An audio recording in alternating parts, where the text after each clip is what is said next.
भारतातील पहिले देशी गोवंशावर आधारित खिलार ॲप वसुबारस 2024 या शुभमुहूर्तापासून सगळ्यांसाठी उपलब्ध झालेले आहे.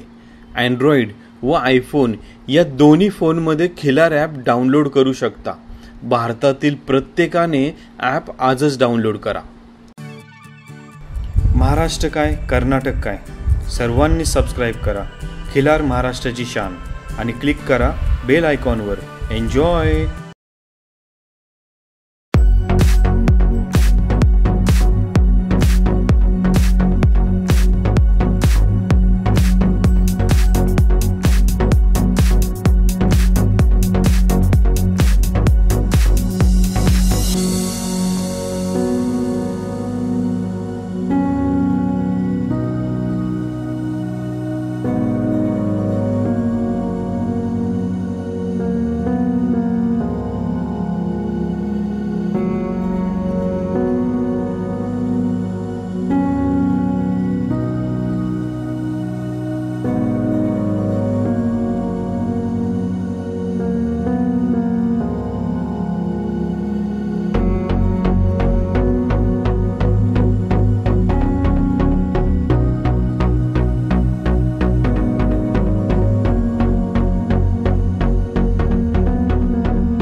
नमस्कार मंडळी, आज आपण खिलार महाराष्ट्राची शान चॅनलची टीम आज डफळापूर तालुका जत जिल्हा सांगली या गावात आलेलो आहोत. या गावातील आपण एक जातीवंत वळू ज्या शेतकऱ्याच्या दावणीला जवळपास 3 वळू आपण पाहतोय आणि त्याच्यामध्ये आज आपल्यासोबत येथील शेतकरी आहेत अनिल माने आणि त्यांच्या दावणीच्या आपण सर्व बैलांची खास मुलाखत पाहणार आहोत. मालक, आम्हाला तुमचं संपूर्ण नाव, गाव, तुमचं हे कुठं आहे, घर, शेतातलं लोकेशन, हे ती माहिती द्या आम्हाला. माझे नाव अर्जुन अनिल माने, गाव डफळापूर, तालुका जत, जिल्हा सांगली आणि मोबाईल नंबर 9145165246. दुसरा नंबर 80017153 तुमचं हे कुठं आहे, गावात यायचं असेल? गावात नाही येस तर मळ्यातून, गावातून 1-2-2.5 किलोमीटर आहे, काळेश्वर मळा. मालक, आता आम्ही समोर एक जातीवंत असा कोसा खिल्लार बैल पाहतोय, तर आम्हाला या बैलाची माहिती द्या पूर्ण. ह्या बैलाची, हा बैल आहे, मूळ गाव ह्या बैलाचं सिद्धापूर. सिद्धापुरात सूर्यकांत कपले ह्यांच्याकडून हा खोंड नारायण भोसले मामाने घेतला. नारायण भोसले मामापासून उत्तम चव्हाण ठोंबरेवाडी यांच्याकडून आम्ही आणला. आम्ही आणून 3 वर्ष झाली या बैलाला, 2.5-3 वर्ष झाली. आता किती दाती आणि किती गायी भरल्यात आतापर्यंत? आतापर्यंत ह्या बैलाच्या एक 1250 पर्यंत गायी झालीत. आणि ह्या बैलाला लांबून गायी येतात, म्हणजे उच्च वंशाळीतला बैल आहे हा. मेन बिराजदार बैलाचा बैल हा. ओके. नाना बिराजदार. आता खिलार क्षेत्रामध्ये आम्ही पाहतो की एवढे 3-3 वळू दावणीला ठेवायचं कारण काय असतं की एवढे? कारण म्हणजे ह्या खिलार क्षेत्राला शर्यती चालू झाल्यापासून जास्त मागणी वाढल्या, त्यामुळं बैल बी हा कलर आहे का नाही, बैलाशींना म्हणजे शेतकऱ्याशींना आणि शर्यत क्षेत्रवाल्यांना सगळ्यांना हा कलर पास पडतोय आणि ही जात गरम. आता आम्ही पाहिलं तर आता हे थोडंसं बैल, हे तिन्ही आता कोसा खिलार आहेत, पण त्याचं थोडंसं तोंडावर चित्रवान किंवा पायावर, मानेवर हा थोडासा जास्त सफेद आहे किंवा हा. तर मग लोक जेव्हा गायी भरायला येतात तर मग कोणत्या ह्याच्याकडे जास्त आकर्षण असतं का? तसं काही नसतं. तसं नाही, ज्यांना कोणचा पास पडेल तो बैल त्यांच्या गायीला भरवायचा. म्हणजे शर्यत क्षेत्राला ह्या बैलाला जास्त मागणी होत्या. हा कलर म्हणजे हा गरमपणा बैलाला जास्त आहे, म्हणजे ह्या बैलाला जास्त. आणि समजा एखाद्या दिवशी आपण आता 3 वळू आहेत, तर जास्तीत जास्त किती गायी भरतो एखाद्या वळूकडून? 2च्या वर आम्ही भरवत नाही, प्रत्येक बैलांना 2-2 गायी भरवतो. आणि मग समजा एखाद्या बैलाकडून 2 गायी झाल्या असेल आणि एखादा गायी मालक आला आणि तो म्हणला नाही हात सोडायचं, तर मग एक दिवस त्यांना मुक्काम ठेवून घ्यायचं आणि दुसऱ्या दिवशी त्यांची गाय भरून द्यायची. ओके. आणि आता गाय भरवण्याचे आपण किती घेतो? आम्ही जवळच्या लोकांकडनं इथं 2000 रुपये घेतोय, लांबून येणाऱ्याकडनं 1500 रुपये घेतोय. आता या वळूंचं आपल्याला दिवसाचं दिनक्रम, वैरण म्हणा, खुराक म्हणा, काय देतो आपण यांना? ह्यांना मक्याची वैरण असत्या, ज्वारीची वैरण असत्या. सकाळपारी प्रत्येकानं 2-2 लिटर दूध असतं या आणि 1-4 अंडी घालतो या. आणि संध्याकाळी मक्याचा भरडा, सातू, खपरी पेंड आणि थोडी मोड आलेली मटकी असत्या. पण आता हे 3 वळू जेव्हा सांभाळता येतं, किती मॅन पॉवर आहे तुमच्या घरामध्ये? किती जण हँडल करताय? दोघंच, मी आणि वडील. ओके. आणि आमची फॅमिली. आता हे 3 वळू सांभाळायचं, त्याचा महिन्याचा खर्च अंदाजे आपला काय, म्हणजे घरची वैरण किंवा कसं असते? तरी बी काय नाही म्हटलं तरी एका बैलाचा किमान कमीत कमी, कोण मोठं बोलत असेल कोण बारकं बोलत असेल, किमान बैल सांभाळायचं म्हटलं तरी 500 रुपये 500 रुपये तर खर्च आहे किमान दिवसाचा, एक बैलाचा. एक बैलाचा. तर मालक, आम्ही आता अजून एक पुढचा बैल पाहतोय, आम्हाला ह्या बैलाची माहिती द्या. सर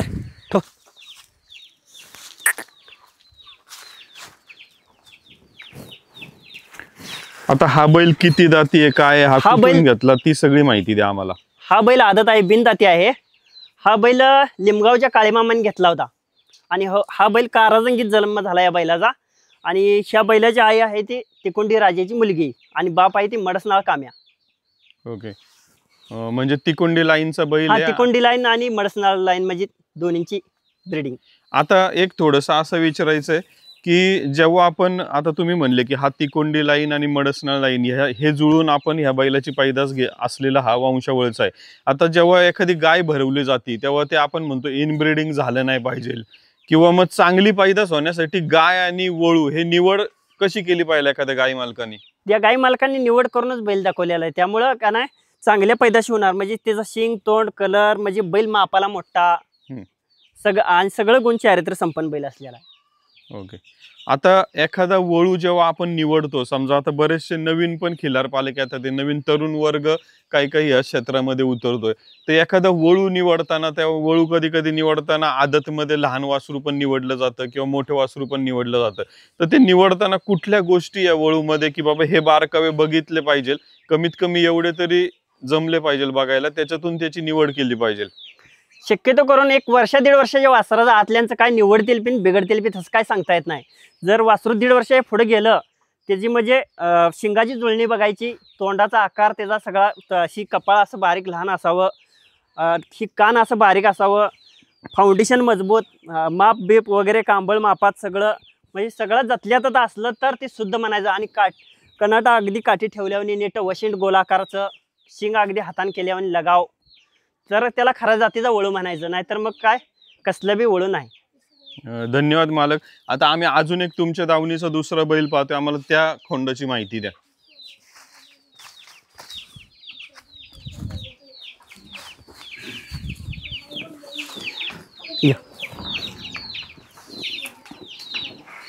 हे किती दाती आणि आतापर्यंत किती गाई भरल्या याच्याकडून? आत्ता 15 दिवस झालं हात दात लावून, आणि ह्याच्याकडनं एक 38 गाई भरलेत. आणि हा त्या आमच्याच ह्याच बैलाचा आहे, सिद्धापूर खाणीच्या हौशाचा आहे. आणि त्यांनी नारायण मामाने ती गाई लावली ती सिद्धापूर खाणीच्या बैलाकडून तथा असताना, मग पडोळकरवाडीत आम्ही आणला हा खोंड. आता याच्याकडून किती गाई, मधल्याकडून किती गाई, त्याच्याकडून किती गाई, परत एकदा सांगा आम्हाला.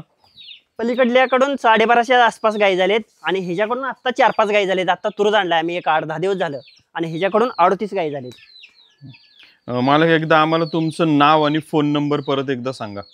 माझे नाव अर्जुन अनिल माने. Mobile number 9145 16 52 46, 80071 53 478. आता मालक एक विचारायचं आहे की बैलगाडा शर्यत बंदी पण उठली, चांगले दिवस शेतकऱ्यांना दिसतात. इथून पुढं पण असंच हे क्षेत्र चांगलं राहण्यासाठी जास्तीत जास्त गायी वाढल्या पाहिजे, जास्तीत जास्त चांगली बैल महाराष्ट्रात कर्नाटकात आपल्या राहिली पाहिजे, याच्यासाठी काय करणं गरजेचं आहे? याच्यासाठी म्हणजे सगळ्यांनी प्रयत्न करून, चॅनलवाले असतील, खिलार पालक असतील, ह्यांच्या तुमच्यासारख्या सानिध्यातून लोक चांगल्या गायी पळायला लागली, मार्गदर्शन मिळायला लागलं. त्यामुळं ब्रिडिंगचं लोकांना सुविधा बी चांगली झाली. आणि कुठं वळू चांगला आहे तर लोकांनी म्हणजे आता काय करतात, थोडक्या दरासाठी काय करतात, इथं आहे आसपासचा 100-500चा वळू इथल्या इथं दव्यामध्ये, पण कुणाचा बी असू दे, आमचाच काय आम्ही म्हणत नाही, कुणाचा बी असू दे, चांगला बैल धावणे आणि चांगली पैदास करणे ह्यातच शेतकऱ्याला खरा फायदा आहे. आणि सालभर वर्षभर गाय सांभाळायची, आणि त्याच्यापासून काय मोबदला मिळणार नाही साधा बैल दाखवून त्यांना. मालक, आता आपल्या महाराष्ट्र सरकारने नुकतंच गाईला, गोमातेला, देशी गाईला राज्यमाता गोमाता म्हणून घोषित केलं. आता म्हणजे काय म्हणू की आपण की एक सरकारच्या दृष्टीने पण कदाचित एक आता चांगली मान्यता किंवा एक चांगलं पुढचं पाऊल आहे. तर तुम्हाला काय वाटतं की काय फायदेशीर राहील आपल्यासाठी? म्हणजे ही देशी गाय संपुष्टात आलती, म्हणजे लहान मुलांना का नाही ही बैल गाय म्हणा ही चित्रात धावण्याची पाळी आली ती शर्यत बंदीमुळं.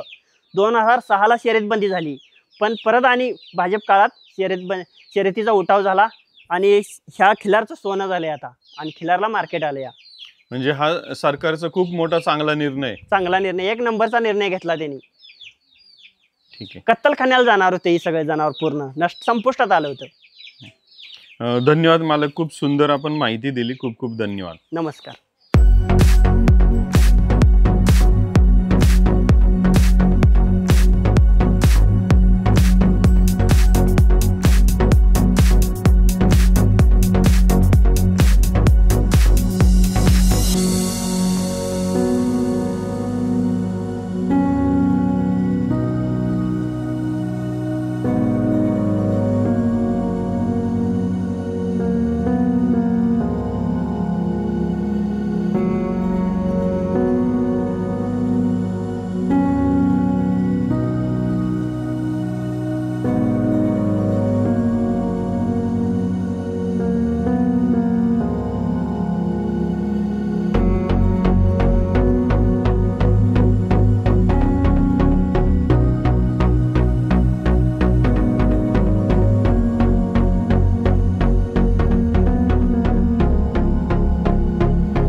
महाराष्ट्राची शान, खिल्लार महाराष्ट्र